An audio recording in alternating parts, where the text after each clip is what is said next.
Hello friends, आज अपना topic रहेगा सर्कल। अब तक मैंने आपको एप्लीकेशन ऑफ इंडिकेशन पढ़ाया था, जिसमें मैंने आपको बताया था लेंथ ऑफ अर्क के बारे में, वॉल्यूम के बारे में, एरिया के बारे में कि हम एरिया वाई इंटीग्रेशन कैसे निकालते हैं और area by volume by integration कैसे करते हैं और जो है length of arc by integration कैसे निकालते हैं। मैंने आपको अब तक ये सिखाया था और सरफेस एरिया, कर्व सरफेस, मैंने सब कुछ आपको बता चुका हूँ। लगभग एप्लीकेशन ऑफ इंटीग्रेशन आपका पूरे टॉपिक्स जो मैंने करा दिए हैं और अब आगे के लिए मैं देख रहा हूँ सर्कल। अब हम आगे जो है आपको सिखाएंगे सर्कल के बारे में। तो सर्कल को आप लोगों ने अब तक पढ़ा है बेसिकली, जब आपने पढ़ा होगा तो आप जी सर्कल एक्चुअली में होता क्या है। तो मैं लेक्चर शुरू करने से पहले आपको वृत्त की परिभाषा, वृत्त के बारे में कुछ जानकारी देना चाहता हूँ, उसको ज़रा ध्यान से समझना। देखो, वृत्त एक्चुअल में होता क्या है। वृत्त उस बिंदु का बिंदुपथ होता है जो किसी तल, जैसे किसी तल, हमारा ये भी प्लेन है, इस तल पर इस प्रकार गति करता है। तो वृत्त क्या होता है कि उसी तल पर स्थित किसी नियत बिंदु, जैसे कि हमारा कोई ये नियत बिंदु है, नियत बिंदु से उसकी दूरी सदा स्थिर रहती है। जैसे कि इस बिंदु से हमने यहाँ तक की कोई बिंदु दूरी ली, तो ये बिंदु जो दूरी हमने ली है वो हमारी हमेशा कांस्टेंट रहनी चाहिए, स्थिर रहनी चाहिए, कभी घटती या बढ़नी नहीं चाहिए। अगर स्थिर रहेगी तो यहाँ से हमने चलेगा, जैसे कि यहाँ से शुरू किया इसने चलना, तो ये इस तरीके से पूरा एक क्या बनाएगा, हम एक पूरा सर्कल बनाएगा। नियत बिंदु को वृत्त का केंद्र, इसे क्या कहते हैं, नियत बिंदु को हम केंद्र कहते हैं। स्थिर बिंदु को, स्थिर दूरी को वृत्त की त्रिज्या कहते हैं। जो हमारी स्थिर दूरी है ये हमारी पूरी, इसे क्या कहते हैं, हम आर कहते हैं। इस केंद्र को, इस नियत केंद्र को केंद्र कहते हैं, नियत बिंदु को कहा जाता है। ठीक, तो मैं दोबारा बता दूंगा आप लोगों को। देखिए कोई भी बात, कोई भी है, जैसे कि हमारा ये केंद्र, नियत केंद्र है हमारा कोई, यहाँ से एक नियत दूरी, एक कांस्टेंट डिस्टेंस हम मेंटेन करेंगे जो कभी भी हमारी घटेगी बढ़ेगी नहीं। जो दूरी वो होगी वो दूरी हमारी स्थिर रहेगी। इस तरीके से क्या होगा, वो जैसे कि वो स्थिर दूरी से अपना जब चलना शुरू करेगा तो वो पूरा घूमेगा, तो क्या बनाएगा, एक सर्कल बनाएगा। ठीक, जिसमें हमारा ये रेडियस होता है और ये केंद्र होता है वो। ठीक, तो जो परिभाषा हमारी अंत में निकल के आती है वो एक्चुअल में होती क्या है, वो होती है वृत्त किसी समतल में ऐसे बिंदुओं का समुच्चय होता है जो उस समतल में स्थित किसी नियत बिंदु से, किसी नियत बिंदु से, नियत बिंदु को वृत्त का केंद्र नियत बिंदु से स्थिर दूरी पर होते हैं। क्या होता है, नियत बिंदु से स्थिर दूरी पर होते हैं। जैसे कि मैं एक वृत्त बना रहा हूँ आपको बिंदुओं के लिए। इस तरीके से कोई भी बिंदु जो है, बिंदु पथ एक होता है हमारा, जिसका कि ठीक है, ये हमने बनाया एक बिंदु पथ जो कि एक सर्कल जैसा आपको लग रहा होगा, लेकिन एक्चुअल में ये सर्कल ये, ठीक है।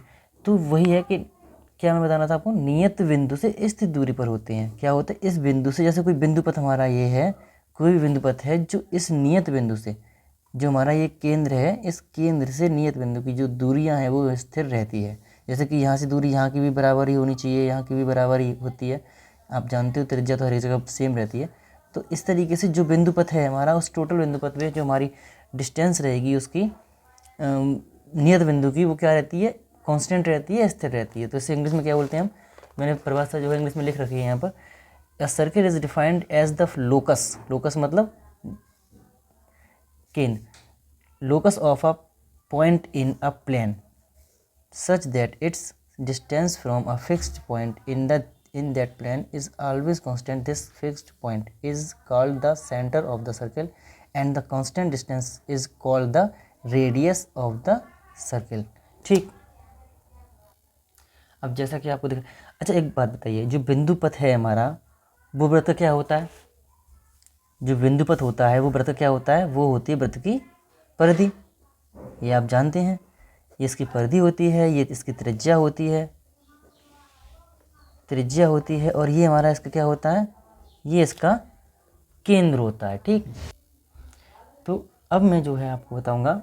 देखो, आर निश्चित दूरी, ठीक है, आर जो है वो क्या होती है, निश्चित दूरी होती है, त्रिज्या होती है, परिधि ये होती है इसकी।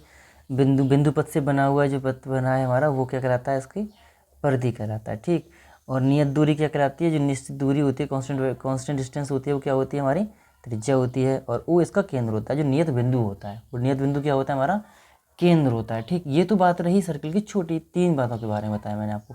अच्छा, अब सर्कल में हमें पढ़ना किस किस के बारे में, हम क्या क्या जानते हैं अब तक हम लोगों ने जो पढ़ा है, मैं उसके बारे में भी आपको बताता हूँ। देखो अब तक हमारे सेंटर, ठीक है, क्या सेंटर के बारे में, सेंटर मैंने केंद्र के बारे में आपको बताया अभी कि केंद्र हमारा क्या होता है, एक निश्चित दूरी होती है, वो सॉरी निश्चित बिंदु होता है, नियत बिंदु, उसे हम क्या कहते हैं, केंद्र कहते हैं। ठीक, अब त्रिज्या, त्रिज्या के बारे में आपने पढ़ा हुआ है कि त्रिज्या, त्रिज्या क्या होती है, रेडियस, है ना, तो वो हमारा क्या है, आर हो जाएगा, इसे हम आर भी कहते हैं। अच्छा, सेंटर हो गया। अब सर्कमफेरेंस, परिधि, परिधि सर्कमफेरेंस मैंने आपको अभी पिछले चैप्टर में बताया था, सर्कमफेरेंस के बारे में निकालना भी सिखाया था आप लोगों को कि सर्कमफेरेंस बाय इंटीग्रेशन कैसे निकालते हैं, तो सर्कमफेरेंस। ठीक, और सर्कमफेरेंस, परिधि और सर्कमफेरेंस हो गया, त्रिज्या होगी, देखो त्रिज्या, केंद्र, परिधि और व्यास। देखो व्यास क्या होता है, व्यास क्या होता है सर्किल में, वो मैं आपको भी बताता हूँ। देखो डायामीटर, हम व्यास किसे कहते हैं इस सर्किल में, मैं इसके बारे में आपको सब कुछ बताऊंगा। तो ये हमारा है इसका डायामीटर, ठीक, जो कि हमारा डायामीटर इक्वल टू क्या होता है, 2r होता है। त्रिज्या हमारी ये इतनी है, इसकी यहाँ तक की त्रिज्या होती है, नियत बिंदु से लेकर परिधि तक की दूरी क्या कहलाती है, त्रिज्या कहलाती है। तो ये त्रिज्या, इसका त्रिज्या का दुगना क्या हो जाएगा, हमारा डी हो जाएगा। ठीक, डायमीटर हो जाएगा। तो ये हमारा क्या है, डायामीटर हो जाएगा। ठीक, और अब डायमीटर हो गया जीवा। जीवा क्या होती है, जीवा होती है ये वृत्त में कहीं परिधि पर बने दो, जहाँ पे परिधि कट रहा हो वहाँ पर क्या वैसे बोलते हैं हम, जीवा कहते हैं। केंद्र से कहीं दूरी पर पड़ा हुआ, ठीक है, इसलिए हम इस लाइन को कहते हैं जीवा कहते हैं। ठीक, से स्पर्शी, जीवा को इंग्लिश में कहते हैं कॉर्ड। ठीक है, कॉर्ड। स्पर्शी, स्पर्शी आपको पता ही होगा कि स्पर्शी क्या होता है, जो वृत्त को टच करके जाए, जो वृत्त को टच करके जाए। आपने हाई स्कूल में पढ़ा होगा स्पर्शियाँ, वो जो निकालना सीखा भी होगा आप लोगों ने। ये जो है इसका स्पर्शी होती है। ठीक, ये इसका स्पर्शी हो गई, स्पर्शी ये हो गई। इसको हम इंग्लिश में कहते हैं टेंजेंट। क्या कहते हैं इसको इंग्लिश में, टेंजेंट कहते हैं। आगे देखो इसके बारे में, छेदक रेखा। देखो छेदक रेखा क्या होती है, छेदक रेखा क्या होती है, छेदक रेखा, देखो छेदक रेखा को हम क्या कहते हैं, छेदक रेखा हमारी होती है जैसे कि कोई भी सर्किल को काट कर चली जाए रेखा, जैसे कि ये रेखा इसको काट के चली गई, ये रेखा इसको क्या कर गई, काट कर गई। तो इस रेखा को जैसे ए और बी पे काटा हुआ है और काट के निकल गई, तो इस रेखा को ही हम छेदक रेखा कहेंगे, जो हमारी जीवा, जो हमारे वृत्त को काट कर निकलती जा रही है, जो हमारे वृत्त को काट के चली जाएगी उसे हम कहेंगे छेदक रेखा। ठीक, त्रिज्यखंड, त्रिज्यखंड क्या होते हैं, त्रिज्यखंड क्या होते हैं, देखो त्रिज्यखंड होता है हमारा, इसे कहते हैं त्रिज्यखंड को हम सेक्टर्स, क्या कहते हैं, सेक्टर। तो जैसे कि हमारा एक सर्किल है, इस सर्किल में हमने एक छोटा सा त्रिज्यखंड, ये हमारा त्रिज्याओं से दो त्रिज्याओं से ये कटा हमारा, इसे तो कहेंगे त्रिज्यखंड। क्या कहते हैं इसे हम, त्रिज्यखंड कहते हैं। अब छोटे वाले त्रिज्यखंड, को कहते हैं लघु त्रिज्यखंड, और बड़े वाले को कहते हैं दीर्घ त्रिज्यखंड। आप लोगों ने हाई स्कूल में पढ़ा होगा, क्या कहते हैं, लघु त्रिज्यखंड और दीर्घ त्रिज्यखंड। ठीक, ये तो बात रही त्रिज्यखंड के बारे में। अब लेते हैं वृत्तखंड। अब वृत्तखंड क्या होता है, वृत्तखंड, वृत्तखंड हमारे क्या होते हैं, इसको इंग्लिश में क्या कहते हैं, सेगमेंट। क्या कहते हैं, इसको कहते हैं सेगमेंट। देखो ये एक्चुअल में होता क्या है, ये जैसे कि हमने एक वृत्त में एक जीवा खींची, ये जीवा खींची, तो इस जीवा ने वृत्त को दो भागों में बांटा है ना, एक ये भाग और एक ये भाग। तो इस वाले भाग को कहेंगे लघु वृत्तखंड और इस वाले भाग को कहेंगे दीर्घ वृत्तखंड। ये आपको विशेष ध्यान रखना है त्रिज्यखंड के बारे में भी और वृत्तखंड के बारे में भी। तो ये हमारा रहेगा दीर्घ वृत्तखंड, दीर्घ वृत्तखंड, और ये वाला हमारा रहेगा वृत्तखंड, और ये वाला रहेगा लघु। ठीक है, और ये लघु त्रिज्यखंड और ये वृत्त दीर्घ त्रिज्यखंड, ठीक है ना, दीर्घ त्रिज्यखंड, ठीक। और ये वाला हमारा लघु त्रिज्यखंड। आप लोग यहाँ तक का कॉन्सेप्ट आई थिंक क्लियर हुआ होगा। तो ये रहा हमारा, मतलब मैंने वृत्त के बारे में जो भी बेसिक नॉलेज थी मैंने वो आपको दी है। अब इसके बारे में कुछ इक्वेशंस जो हमारी हैं भाई, वो इक्वेशंस कैसे बनती हैं, जो इक्वेशंस आती हैं, द जनरल इक्वेशन और जो व्यापक इसका जनरल फार्मूला है, वो एक स्टैंडर्ड फार्मूला है, वो मैं इसके बारे में भी आपको बताता हूँ। तो ये क्या है एक्चुअल में, देखो कोई सर्किल हमारा दिया हुआ है, जैसे कि कोई हमारा सर्किल एक ये दिया हुआ है ना। तो पहले हम बात करते हैं एक वृत्तखंड ऐसा जिसका जिसका केंद्र इसका ऑरिजिन हो, ठीक है ना, 0,0 इसका केंद्र हो और इसकी डिस्टेंस जो हो केंद्र से वो कितनी हो, ए हो। मैं इसके बारे में पहले बात करता हूँ आपसे कि इसका जो समीकरण होता है वो कैसे निकालते हैं। द इक्वेशन ऑफ सर्किल, क्या बोलते बता रहा था मैं आपको, इक्वेशन ऑफ द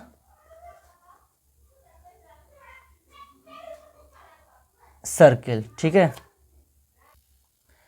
तो जैसे कि यहाँ से जा रहा है, ठीक, यहाँ से लेकर यहाँ तक के बीच की डिस्टेंस अगर हम निकालेंगे, जैसे कि यहाँ से लेकर यहाँ हमारा पॉइंट जो है वो 1,0 है।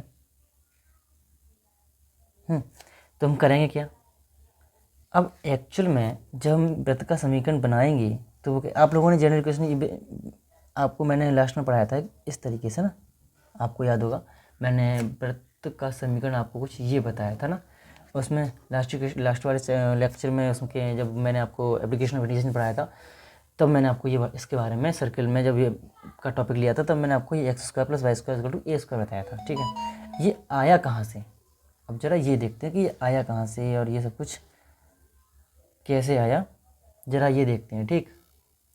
देखिएगा OP हमारा, जैसे कि ये हमारा O है और ये हमारा पॉइंट P है, इसको माना हमने x, y, तो पता ही होगा कि यहाँ पर x, y हो रहेगा और ये हमारा इसका जो a मानी हमने डिस्टेंस इसके बीच में, और ये हमारा जो पॉइंट क्या है 0,0 है। तो देखो माना वृत्त पर कोई बिंदु x, y है, जैसे कि हमने माना कोई भी वृत्त पर हमारा पॉइंट है, कहीं पर ही मान सकते हैं इस पॉइंट को, हमने माना ये वाला पॉइंट हमारा है P, ठीक। ये हमारा कहाँ पर है, किस पर है, ये पॉइंट हमारा वृत्त पर है। ये वृत्त पर पॉइंट हमारा कोई हमने क्या माना x, y है। तो इसके लिए हम जब इक्वेशन निकालेंगे तो हम किसका फॉर्मूला आएंगे, हमें अगर यहाँ से लेकर यहाँ तक की बीच की दूरी निकालनी होगी तो कैसे निकालेंगे भाई, हमें पता है कि ये हमारा a है, चाहे कहीं पर भी जाएंगे हमारा ये तो a रहेगा ही। तो जो वृत्त के बीच की दूरी, जो हम जब लाइन सेगमेंट, जब कोई लाइन होती है उसके बीच की दूरी निकालते थे तो कैसे निकालते थे, उसी का फॉर्मूला हम यहाँ पर यूज़ करेंगे। मैं बता रहा हूँ आपको कि देखो पहले तो OP बराबर हमारा क्या है, वो तो a है ही है, ठीक। अब जो दो बिंदुओं के बीच की दूरी का जो फॉर्मूला होता था वो क्या था, वो लिखता हूँ मैं यहाँ पर, रूट के अंदर x माइनस मतलब x1 - x2, भाई क्या था x1, y1 और x2, y2। तो फॉर्मूला हमारा क्या था कि x1 - x2, x1 - x2, तो x - 0 का स्क्वायर प्लस y1 - y2, तो y - 0 का स्क्वायर बराबर कितना दे रखा है हमको, वो तो हमारा a ही है, इसका वो तो हमारा a ही है, ठीक। इसको हम जब सॉल्व करेंगे तो क्या मिलेगा हमको, रूट के अंदर x² प्लस y² बराबर a। इस रूट को हटा देंगे तो क्या मिलेगा हमको, x² प्लस y² प्लस वो बराबर a²। हमें ये मिलेगा इसका अभी के लिए जो इक्वेशन मैंने आपको बताया था केवल, वो तभी हमारा ये वाला पॉइंट्स हमारा कब रहेगा, जब 0,0 हमारे उसके केंद्र रहेंगे। अब ये केंद्र अगर चेंज हो जाए, अगर हमारा जैसे वृत्त का केंद्र भी 0,0 है, अगर ये हम पॉइंट जब हम इस केंद्र को चेंज करते हैं, जब हमारा पॉइंट जैसे कि कोई और पॉइंट हो जाए तब हमारा क्या रहेगा, ठीक। तो जैसे अभी तो आप लोग यहाँ से अगर जैसे कोई इक्वेशन मैं आपको दे दूँ, जैसे कि x² प्लस y² = 4, तो आप लोगों को पता है कि यहाँ से मैं बोलूँ आपको त्रिज्या निकालो, क्या निकालो, त्रिज्या निकालो। तो आप लोग कैसे निकाल दोगे, क्लियर है कि हम इसकी तुलना इसके साथ करेंगे और हम जानते हैं कि a बराबर हमारी त्रिज्या है ये, तो x² प्लस y² = 2 का स्क्वायर। इट मीन्स जो r रहेगी वो क्या रहेगी हमारी, वो 2 रहेगी, क्योंकि a हमारा 2 है। तो यहाँ से तो आप लोगों का ये वाला चीज़, ये जो कॉन्सेप्ट आपका रहा वो क्लियर रहा। परावृत्त के बारे में मैंने आपको बताया। अब कुछ और आगे देखते हैं। अब मैं आपको बताऊंगा स्टैंडर्ड इक्वेशन ऑफ सर्किल, जो उसका व्यापक हमारा जो मानक जो समीकरण रहता है वो मैं आपको बताता हूँ क्या रहता है। ठीक, तो देखो जैसे कि माना हमारा एक ये सर्किल है। अब क्या है, हमारा केंद्र जो है वहाँ तो था 0,0। इस वाले में हम क्या है कि इसके पॉइंट्स जैसे कि चेंज कर दें। अगर माना कि जो इसका केंद्र है वो अब है हमारा h, k पर। ठीक, इसका जो पॉइंट है वो हमारा केंद्र का वो कौन है, क्या है, h, k है। माना जो दूसरा बिंदु है वो क्या है, x, y है। क्या है, x, y है। अब ये हमारा O है, ये हमारा P है। ये हमें माना A दे रखा है, इसको तो हम A ही ले लेते हैं, कोई दिक्कत नहीं। जो नियत दूरी है वो हमारी क्या है, A है। अब जब हम इक्वेशन निकालेंगे वही सेम फॉर्मूला अपना लगाएंगे जैसा कि हमने यहाँ लगाया था। लाइन दो बिंदुओं के बीच की दूरी वाला फॉर्मूला हम यहाँ पर इसको यूज़ करेंगे। ठीक, तो जो अब दो बिंदु हैं वो हमारे क्या है, h, k और x, y। हम इसको पहला और इसको दूसरा मानेंगे। ठीक, तो इसको पहला इसको दूसरा मानेंगे तो जो फॉर्मूला अपना रहेगा, देखो फॉर्मूला तो वही है, रूट के अंदर x1 माइनस x2 मतलब x माइनस h का whole square plus y minus के x y2 माइनस y1। तो क्या रहेगा, y माइनस k का स्क्वायर। ठीक है, ये हमारा इसका रहेगा। इक्वल टू में क्या रहेगा, a का a है हमारा, तो a ही हमारा इक्वल में रहेगा। ये क्लियर हुआ। अब आगे देखते हैं क्वेश्चन को। आगे जो क्वेश्चन कह रहा है हमारा वो क्या कह रहा है, देखिए इसको सॉल्व करेंगे। इसको हम रूट अगर चाहे तो उधर ले आएंगे, तो x minus y x minus h का whole square plus y minus k का होल स्क्वायर बराबर a स्क्वायर। रूट हट जाएगा, इधर a स्क्वायर लग जाएगा। ठीक, रूट हटेगा, इधर स्क्वायर लगेगा। इतना क्लियर हुआ। तो ये हमारा रहेगा इसका एक जनरल इक्वेशन। अभी इसको हम चाहें तो सॉल्व कर लेंगे, इसको हम चाहें तो सॉल्व कर लेते हैं। ठीक, इसका स्क्वायर का फॉर्मूला खोल लेंगे। इसके स्क्वायर का फॉर्मूला क्या होता है, देखो a माइनस बी का होल स्क्वायर आप जानते होगे, x square plus H square minus 2x h या 2hx, जो भी लिखना चाहो लिख दो। वैसे 2hx ही लिखते हैं हम, प्लस वाई स्क्वायर प्लस के स्क्वायर माइनस 2ky बराबर a स्क्वायर। ठीक है, इस तरीके से हमारा जो इक्वेशन नया निकला वो ये रहा। इसको थोड़ा मैं मेंटेन करके लिख दूँ जरा। देखो x square plus y square minus 2hx minus 2ky। इस h स्क्वायर को और k स्क्वायर को हम इधर लिख देते हैं, plus h square plus k square plus minus a square बराबर 0। अब हम देखो, आप लोगों ने पहले जो पॉइंट्स हमारे निकले हैं वो क्या है। अगर हम देखो यहाँ देखें, जो माइनस का h दिया हुआ है, लेकिन हमारे पास पॉइंट्स क्या थे, h, k थे ना, प्लस h था प्लस का, और यहाँ पर माइनस का k दे रखा है, बट हमारा k हमारे पास कैसा था, प्लस का था। अगर जैसे कि ये बोल दे, कोई इक्वेशन आपको दिया हो इस तरीके में और बोले कि इसके सेंटर्स जो हैं, इसके सेंटर बताओ या फिर इसकी त्रिज्या बताओ, तब हम कैसे करेंगे वो मैं आपको बताता हूँ। पहले मैं यहाँ से केवल एक सिंपल सा मैं आपको बता दूँ सीधे। अगर जैसे कि मैं इस पुट करते हैं हम क्या कि माइनस का h बराबर हम इसको g लिख दें, और माइनस का k बराबर हम क्या लिख देंगे, f लिख देंगे। और देखो h square plus k square minus a square, ये हमारी क्या रहेगी, एक कांस्टेंट वैल्यू रहेगी, तो इसे c लिख देंगे। अब करना क्या है, अब हमको करना क्या है, इस जो g और f है हमने वो निकाला है, उसे क्या करेंगे, यहाँ रख के देखेंगे इस जो इक्वेशन जो बन रहा है वो कुछ चेंज हो रहा है। वो देखो इक्वेशन में क्या चेंजिंग हो रही है, x square plus y square. अब माइनस के h को हमने डालकर क्या लिखा है, g लिखा है, तो माइनस के h को हम हटाएंगे तो क्या मिलेगा हमको 2gx प्लस 2fy प्लस इस सबको ऐसे ही लगा दिया, सी तो रखा है हमने अभी, तो भाई पुट किया केवल इन सब की जगह पर, मैंने आपको समझाने के लिए। ठीक, अभी जो अपने ये समीकरण आया है मैं वो भी बताऊंगा आपको कैसे हमने निकाला है, जो भी है वो मैं अभी आपको बताऊंगा कि ये इक्वेशन कैसे आया अपना।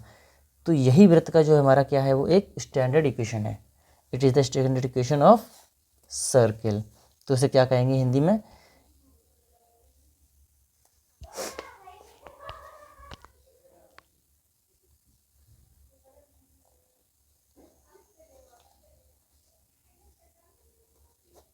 व्यापक समीकरण कहेंगे। ठीक, तो ये हमारा क्या निकला है, इसका व्यापक समीकरण निकला है। ठीक है, ये वाला समीकरण इसका क्या कहलाता है, व्यापक समीकरण कहलाता है। आपको वृत्त के लिए केवल इस वाले पॉइंट को याद रखना है। ठीक, अब मैं आपको इसका सेंटर और आर इस इक्वेशन के अकॉर्डिंग हमें कैसे निकालना है। अब ये भी इक्वेशन भाई आई है तो कहीं ना कहीं से तो आई होगी, वो भी बताते हैं आपको। चलो, क्योंकि देखो अभी इस इक्वेशन को जो हमने पढ़ा है उसमें काफ़ी कुछ आप ये सोच रहे होंगे पता नहीं कि सर ये कैसे आपने रख दिया, कुछ भी हो सकता है ना, तो मैं आपको उसके बारे में समझा देता हूँ। उससे कैसे प्रूव कर सकते हैं कि हम उसे निकालना है कि अगर कि हमारा इस वृत्त का समीकरण है या नहीं, तो वो मैं आपको दिखा रहा हूँ कि कैसे वो एक्चुअली में हमारा वृत्त का समीकरण बनता है या बन सकता है। देखो, जैसे कि मैंने अभी जो नया इक्वेशन लिया वो क्या था, x square plus y square plus 2gx plus 2fy plus c बराबर 0। आप लोग सोच रहे होंगे मैंने ऐसे रख दिया है, वो मैं आपको दिखा रहा हूँ कि एक्चुअली में मैंने रखा क्यों है, या फिर ये हमारा व्रत ये जो समीकरण है वो व्रत का है या नहीं है। हमको ये प्रूव करना है कि ये इक्वेशन जो है हमारा व्रत का है या नहीं है। अगर मैं इन दोनों साइड में क्या करूँ, देखो x square plus y square दिया हुआ है plus 2gx plus 2fy plus सी। अगर मैं इन दोनों पक्षों में जी स्क्वायर जोड़ दूँ, जी स्क्वायर प्लस एफ स्क्वायर, मैं दोनों ही पक्षों में इसको जोड़ना चाह रहा हूँ, तो क्या जोड़ सकते हैं हम, क्यों नहीं जोड़ सकते। इसमें हमने जोड़ लिया। ठीक, अब आगे देखो, अब हम एक्स स्क्वायर 2gx और जी स्क्वायर इसको साथ ले लेंगे, x square plus 2gx plus g square, ठीक है, plus y square plus y square 2fy और एफ स्क्वायर इसको साथ ले लेंगे तो 2fy plus f square plus में सी प्लस सी। ठीक है, ये हमारा equal to g square plus f square. ठीक, देखिए इस इक्वेशन को थोड़ा ध्यान से समझना, मैं जो भी समझा रहा हूँ आप लोगों को बहुत ही इंपॉर्टेंट समझा रहा हूँ, यहीं से आपका क्वेश्चंस को काफ़ी शॉर्ट तरीके से आप लोग सॉल्व कर सकेंगे। देखिएगा ये तो हमारा रहा क्लियरली, आपको दिख रहा है कि एक्स प्लस जी का होल स्क्वायर बन रहा है यहाँ से, तो कोई दिक्कत नहीं है, इसको लिख दो एक्स प्लस जी का whole square plus y plus f का होल स्क्वायर हम इसे लिख सकते हैं प्लस सी। इस सी को ऐसा करो पक्षांतर कर दो इधर की तरफ, तो g square plus f square minus सी।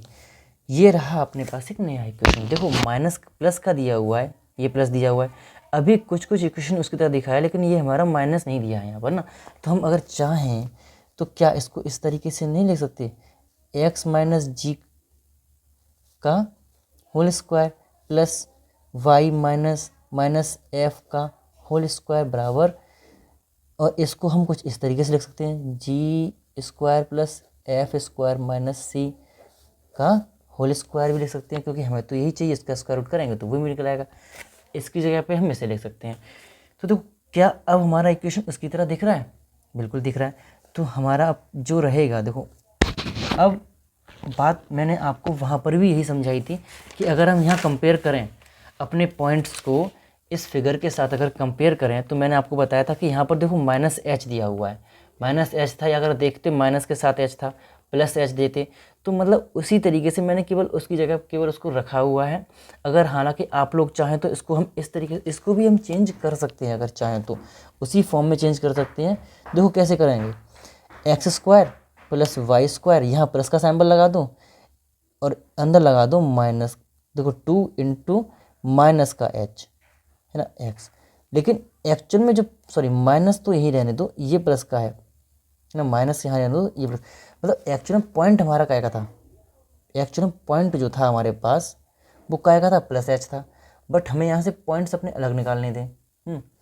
कंपेयर करेंगे तो सेंटेंस हमारे सेंटर इसके अकॉर्डिंग क्या निकल रहे हैं, जैसे माइनस का था और प्लस में पॉइंट था हमारे पास, तो देखो यहाँ प्लस का था, यहाँ माइनस का था, तो हम अगर जब इसे काटते हैं, जब हम यहाँ से अपने पॉइंट्स को निकालेंगे, जैसे जी कॉमा एफ को निकालते हैं, ये माइनस का दिया है, यहाँ प्लस का दिया है, हमें प्लस का चाहिए तो क्या का लेंगे हमें प्लस का चाहिए ना पॉइंट एच का, और यहाँ माइनस का दिया है तो क्या का लेंगे, हम माइनस का ही एच लेंगे। और एफ के लिए भी हम सेम वही कंडीशन देंगे, माइनस का एफ 2 दिया हुआ है, तो इस माइनस को दिया है, यहाँ प्लस का के दिया है, तो हम इसको क्या लेंगे, माइनस का के लेंगे। तो सिंपली देखो सेंटर हमारे यहाँ सेंटर जो निकल रहे वो देखो सेम निकल रहे, माइनस का एच और माइनस का के। तो हम जब इसको यहाँ पुट करेंगे तो देखो हमें प्लस में एच और के मिल जाएंगे। मैं यही आपको दिखाना चाह रहा था कि जो पॉइंट्स एक्चुअली हमारे क्यों चेंज करें, मैंने क्या किया क्यों नहीं किया। इसलिए देखो अब इस वाले समीकरण मैंने यहाँ आपको क्लियरली सबको समझ में आ रहा होगा। अब देखो यहाँ से हम देख सकते हैं एक्स माइनस एच था हमारे पास, तो एक्स माइनस एच मतलब माइनस का जी दिया हुआ है, दिया है कि नहीं दिया है ना, तो माइनस का जी दिया है, तो इसको हम क्या ले सकते हैं, वहाँ भी था, अब मैं इधर समझा दे रहा हूँ वही चीज़ को क्लियरली आपको। देखो एक्स माइनस एच था, तो एक्स माइनस एच का होल स्क्वायर था प्लस वाई माइनस के का होल स्क्वायर था, इक्वल टू में क्या था, ए स्क्वायर। अब हम कंपैरिजन करें इन दोनों का, इस इक्वेशन का इसके साथ में कंपैरिजन करें तो हमें क्या मिलेगा, एच बराबर देखो माइनस का जी मिल रहा है और के बराबर मिल रहा है माइनस का एफ। ठीक, तो हम अगर बोलें तो क्या बोलेंगे हम, जो सेंटर हमारा रहेगा, केंद्र जो रहेगा हमारा, अब इसको सेंटर भी लिख देता हूँ, जो सेंटर रहेगा वो क्या रहेगा, माइनस का जी कॉमा माइनस का एफ रहेगा। ठीक है, ये तो रही हमारी सेंटर की बात। अब त्रिज्या की बात, देखो ए स्क्वायर दिया है, इसका रूट का स्क्वायर दिया हुआ, कोई बात नहीं, इसको हम त्रिज्या मान सकते हैं। तो त्रिज्या का जो फॉर्मूला हमारा रहेगा, अगर हमें पॉइंट्स जैसे कि इक्वेशन दिया हुआ है वहाँ से हमें अगर आर निकालनी है तो हम कैसे निकालेंगे, इस फॉर्मूले को त्रिज्या के लिए यूज़ करेंगे और इसको हम यूज़ करेंगे केंद्र निकालने के लिए, सेंटर निकालने के लिए और त्रिज्या निकालने के लिए। ये तो बात रही हमारी अपनी केंद्र की और त्रिज्या की व्यापक इक्वेशन के अकॉर्डिंग। और व्यापक इक्वेशन कैसे आया, मैंने आपको सब कुछ अच्छे ढंग से बताने की कोशिश की है और आशा करता हूँ अच्छे तरीके से समझ में आया भी होगा। और आगे चलते हैं अब अपना नया टॉपिक लेके। ऐसा करते हैं, इसको एक एग्जाम्पल से हम समझ भी लेते हैं साथ के साथ लगेगा तभी कि एक्चुअल में हमें इसमें करना क्या है, क्वेश्चन जो भी आएंगे उन्हें कैसे हमें सॉल्व करना होगा, मैं आपको वो बता दे रहा हूँ। देखो एक्स स्क्वायर, माना अपने पास कोई इक्वेशन दे रखा है, x square plus y square plus 6g क्यों आएगा यहाँ, तो x आएगा, तो 6x प्लस 5y, यह प्लस 3 बराबर 0। माना अपने पास कोई इक्वेशन दिया है, इसने बोला है कि इसके सेंटर, क्या बोला है, इसके सेंटर और त्रिज्या मतलब रेडियस निकालने के लिए बोले। तो हम सेंटर और रेडियस कैसे निकालेंगे, मैंने आपको बताया अभी, सेम, मतलब कुछ नहीं करना, हमें इन फॉर्मूला का यहाँ यूज़ करना है। देखो पहले तो हम करेंगे क्या, हम 6x की 2gx के साथ तुलना करेंगे, क्योंकि देखो इक्वेशन जो हमारा है, व्यापक इक्वेशन जो है हमारा, वो क्या कह रहा है, एक्स स्क्वायर, रेड पेन से लिखते हैं, x square plus y square plus 2gx plus 2fy plus c बराबर 0। अपना जो व्यापक इक्वेशन है वो यही तो है। ठीक है, अब 2g हम केवल, हमें देखो एक्चुअल में हमें चाहिए क्या, हमें c की वैल्यू चाहिए, तो c हमारा क्या है, वो 3 है। ठीक, f की वैल्यू चाहिए, वो हम यहाँ से निकालेंगे, अभी तुलना करने के बाद g की वैल्यू यहाँ से निकालेंगे। तो हमें ना कुछ सॉल्व करने की, तो देखो सीधे सीधे हम यहाँ चाहें तो सेंटर निकाल सकते हैं और त्रिज्या फाइंड कर सकते हैं। तो देखो 2gx की हम यहाँ पर जब कंपेरिजन, देखो यहाँ माइनस मैं ले रहा हूँ जानबूझ के, थोड़ा चेंजिंग करने के लिए, माइनस दिया हुआ है, सपोज दैट यहाँ माइनस दिया हुआ है, अरे यहाँ तो प्लस ही रहेगा, मैं इस सवाल की बात कर रहा था कि यहाँ मैं जैसे माइनस ले लूँ, थोड़ा सा नया सिखाने के लिए आप लोगों को, यहाँ तो प्लस ही रहेगा, यहाँ तो प्लस ही रहेगा, मैं ऐसे बिल्कुल से कर दे रहा हूँ, प्लस ही रहेगा यहाँ पर हमारा। तो देखो 2gx बराबर हमें क्या दिया है, 6x दिया हुआ है, 6x दिया है, तो x से x चला जाएगा, 2 3 6 हो जाएगा, तो हमें g का मान यहाँ से क्या मिलेगा, 3 मिलेगा। अब f की जगह पर 2f की जगह पर क्या लिखा है, 2fy, या 2f की जगह पर क्या लिखा हुआ है, माइनस का 5y लिखा हुआ है। लिखा है ना, तो y से y चला जाएगा, और जब 2 से हम इधर डिवाइड करेंगे तो f की वैल्यू जो निकलेगी वो क्या निकलेगी, -5/2। ठीक, अब सेंटर जो हमारे रहेंगे, देखो पहले तो सेंटर निकालते हैं। तो सेंटर जो हमारे रहेंगे, मैंने ये एग्जाम्पल अपने रैंडमली ले लिया है अपने मन से ही, अकॉर्डिंग अपनी बुक के अकॉर्डिंग तुम लोग देख लेना, और जैसे कोई दिक्कत नहीं है, सेम ही रहेंगे, सॉल्यूशन सभी का सेम ही रहेगा इनका। और मैं अभी आगे का जो इसमें जो है वो मैं बता दूंगा आपको। देखो सेंटर क्या रहेगा, देखो -5/2 f की वैल्यू है और g की वैल्यू क्या है, तो -g, -f, यही तो था ना अपना।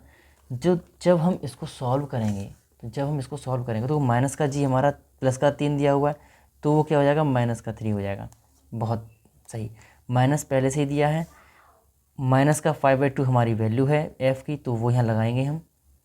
तो जो हमारा जो केंद्र रहेगा वो क्या रहेगा, -3, +5/2 हमारे ये सेंटर रहेंगे। ठीक, हमारे यही केंद्र रहेंगे। थोड़ा ध्यान से देखो, मेरे ख्याल से अब आपको समझ में आ गया होगा एग्जाम्पल के अकॉर्डिंग। अब रही त्रिज्या की बात, तो त्रिज्या कैसे फाइंड करनी है। त्रिज्या का जो फॉर्मूला है वो मैंने आपको क्या बताया था अभी, रूट के अंदर g² + f² - c। तो g² क्या है, g की वैल्यू 3 है तो 3 लगा दो, 3 का स्क्वायर, प्लस f की वैल्यू क्या है, -5/2 लगा दो का स्क्वायर, -c मतलब 3, तो -c मतलब 3 हम यहाँ यूज़ करेंगे। ठीक, -3 हम यहाँ यूज़ करेंगे। अब आगे देखते हैं। अब इसे सॉल्व जब हम करेंगे तो 9 + 25/4 - 3 रूट के अंदर। ठीक है, इसको सॉल्व कर लेंगे तो हमें क्या मिल जाएगा, देखो सॉल्व करते हैं। 36 + 25 - 12/4 इक्वल टू, इसको हम सॉल्व करेंगे तो हमें क्या मिलेगा, 49/4 ये हमें मिलेगा रूट के अंदर। तो इसको सॉल्व कर लेंगे तो 7/2 हमें क्या मिल जाएगी, इसकी रेडियस मिल जाएगी। ठीक है, तो इसकी रेडियस क्या रहेगी, 7/2 यूनिट। ये तो बात रही हमारी केंद्र निकालने की और त्रिज्या निकालने की। मैंने यहाँ तक आपको अच्छे तरीके से विस्तार से समझा दिया है।